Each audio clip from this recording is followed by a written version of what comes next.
ஆனா ஒரு தொழில் பண்றவரா, இல்ல ஒரு வரி செலுத்துறவரா, இது உங்களுக்கு ஏன் இவ்ளோ முக்கியம்? ஏன் இதுல நாம இப்போதே கவனம் செலுத்தணும்? வாங்க பார்க்கலாம். இதுதான் இந்த முழு விஷயத்தோட கிளைமேக்ஸ். ஏப்ரல் 1, 2026க்கு அப்புறம் நீங்க ஃபைல் பண்ற எந்த ஒரு டிடிஎஸ் ரிட்டர்ன்லயும் நீங்க கட்டாயமா இந்த புதிய செக்ஷன் நம்பர்ஸை தான் பயன்படுத்தணும். பழைய செக்ஷன் நம்பரை போட்டா சிஸ்டம் ஏத்துக்கவே ஏத்துக்காது. இதோட விளைவு என்ன தெரியுமா? ரொம்ப சீரியஸ்.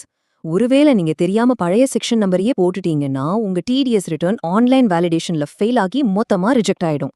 இதனால தேவையில்லாத பெனால்டி, வட்டி, நோட்டீஸ்னு பல சிக்கல்கள் வர வாய்ப்பு இருக்கு.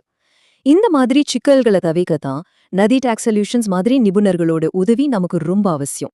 பாருங்க, இந்த மாதிரி ஒரு பெரிய சட்ட மாற்றத்துக்கு உங்க அக்கவுண்டிங் சாஃப்ட்வேர்லேருந்து உங்க டீம் வரைக்கும் எல்லாரையும் நாம தயார்படுத்தணும்.